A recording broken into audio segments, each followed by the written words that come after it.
Anna Rook is suffering from several anxiety disorders in her late 20s that impact her life in several ways. The only person she relies on is her elder brother Conrad, who is dying of pancreatic cancer. Conrad is always worried for his sister because they don't have any other relatives but each other. Moreover, the siblings hide deep secrets in different corners of the house and are always wary of who they let inside. One night, Anna is playing with an old key alone in her room. Suddenly, she hears a strange noise coming from the dark, but it turns out to be Conrad sitting outside. When he invites her to join him, Anna harshly declines. She hasn't left the house in more than 10 years due to her anxiety issue. The following day, they are joined by Conrad's lawyer Charlotte. She has been called to discuss Conrad's will and what Anna will get after his death, but Anna is not ready to have that conversation yet. Then, we are introduced to Dan, a delivery guy who brings food for the family every morning.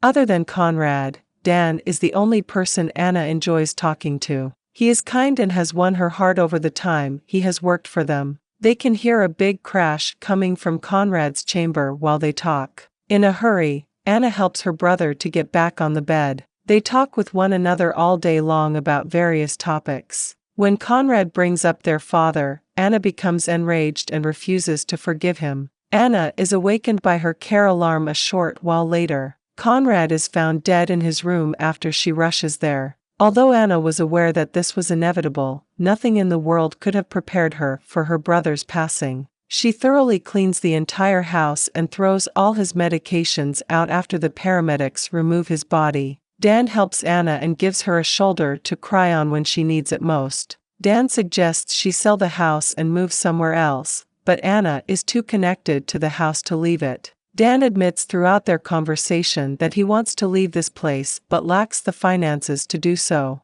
Anna quickly went and returned a short while later with a bag full of cash. She wants him to accept it and use it to better his life. Anna says she has more money than she requires, but Dan doesn't accept it. The funeral is conducted the next day. Anna gets ready to leave. Her anxiety gets the best of her at the last moment. She desperately wants to say a final goodbye to her brother but ends up staying home, drowning in her thoughts. Suddenly, a car stops outside, and 3 men approach the house. They look through the window to ensure no one is home, looking to rob the place. Anna panics, but before she thinks of calling someone, one of the guys named JP breaks the back door and lets the other 2 in. JP seems to be the leader, while his brother Vance and friend Perry are his accomplices. The robbers are under the impression that Anna is at the funeral, but the kettle makes a noise and makes her presence evident. She quickly runs upstairs while the guys start looking for her all around the house. Perry finds her hiding in the bedroom, making her run downstairs. Before he catches up to her, Anna gets to the front door. She can easily run outside and save her life but freezes because of her anxiety. JP carefully closes the door and asks her why she didn't escape. She also had a chance to call the police while hiding upstairs,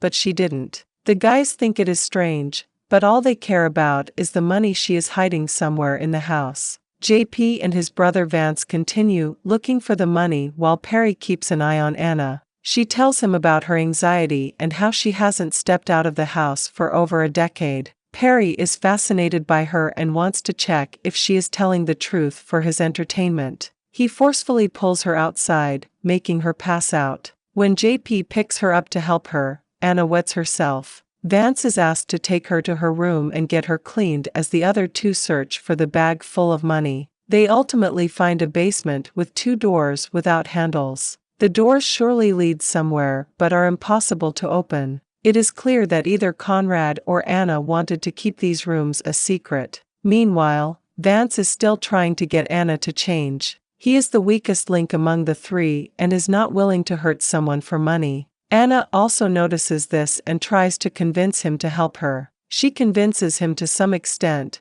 but he eventually realizes what she is doing. In a fit of rage, he forcefully tries to make her change but is stopped when the delivery guy Dan arrives. He was at Conrad's funeral and had come to check up on Anna because she wasn't there. Anna is thankful that she finally has someone to help her until Dan calls Vance by his name, revealing that they are friends. She realizes that Dan is also with the robbers and loses her mind. She runs downstairs and hides somewhere away from the robbers. JP and Perry get to Dan and knock him out, revealing that he is, in fact, not a part of their group. After a few minutes of searching for Anna, Perry loses patience and threatens to kill Anna's pet bird if she doesn't show herself. Anna remains hidden, causing Perry to hammer the poor bird to death. By now, Dan has woken up, but JP ties his hands and pushes him onto the couch. While the robbers are busy with him, Anna runs to the bathroom but makes noise while doing so. Vance is about to get her when Anna stabs his neck, killing him on the spot. The other two are still with Dan, but the strange silence makes them believe something is wrong.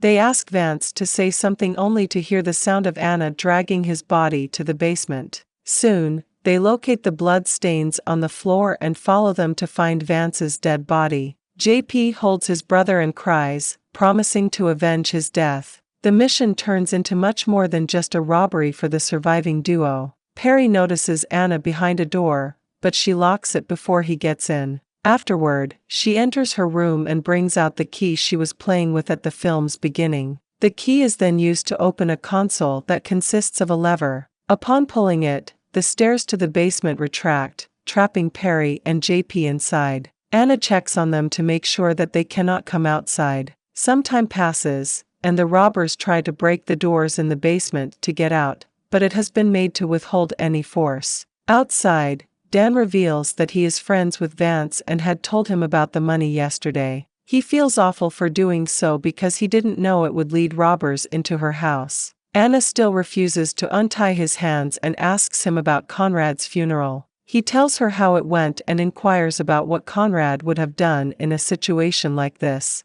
Anna thinks about it for a while before breaking his finger and bringing him to the basement door. Since the stairs are missing, he is standing at the edge of the wall. Anna asks him to prove his innocence by jumping into the basement, and when he refuses, she pushes him herself. Dan cries in pain, holding his dislocated knee. Anna then enters a hidden cabinet that shows her live footage of the basement. A while later, she comes to check up on them, and JP tortures Dan in hopes that she feels sympathetic. Anna tells them to use the first aid kit that is inside one of the two locked rooms with no door handles. This time, JP can open one of the doors because Anna has changed the settings from upstairs. However, as soon as he enters the room, she presses a button, and he is locked inside. JP finds it extremely strange because the room looks identical to the one he had seen upstairs. In the meantime, Perry tries to break the second door and is successful after many tries. He finds a freezer and opens it to see dead bodies inside. Shocked to the core,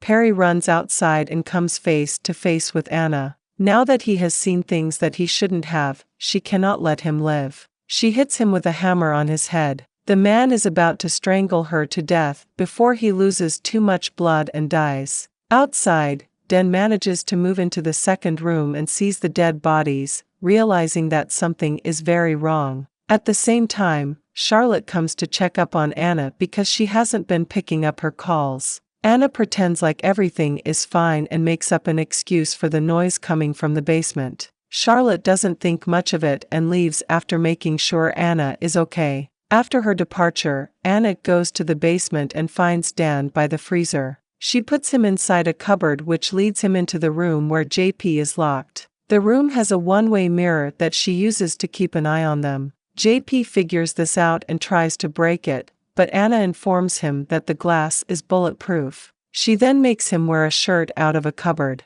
It turns out that Conrad and Anna used to drug men and lock them inside this room. Then, Conrad joined the victims through the cupboard and tortured them while Anna watched through the mirror. JP wants to know the reason they replicated the room and whose shirt he is wearing. It is then revealed that Anna's father used to assault her sexually even when she was a child. Then one day, Conrad strangled their father to death and became her hero. Ever since then, they have been luring registered sexual predators into the house and killing them. Anna believes that they did the right thing because offenders deserve the punishment. Still, according to JP, both she and her brother are psychopaths. They got high from killing their father and wanted to relive the moment again and again. Anna loses her mind at the accusations and provides Dan with a gun to kill JP. She wants him to pay for his deeds and thinks she is helping him by doing so. JP pushes Dan aside and gets a hold of the gun. He gets ready to kill Dan, but Anna stops him, urging him to commit the unthinkable. She blames him for his brother's death and declares that death is the only way to his salvation.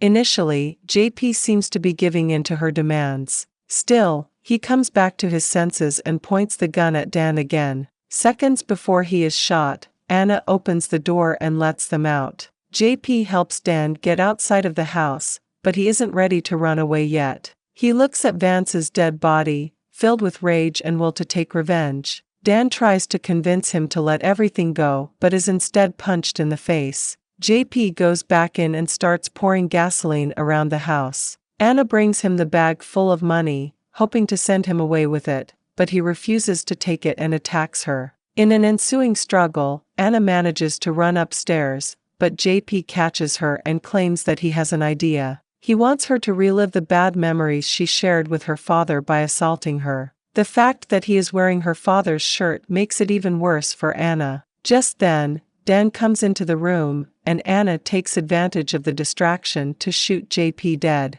Silence prevails as both Dan and Anna look at the dead body. They come downstairs, and Dan leaves without saying a word. Anna stays in the living room for about an hour before finally stepping out of the house. At last, she has left her fear of detachment behind and can exist outside the house without hyperventilating. In the final scene, she lights the house on fire and walks away.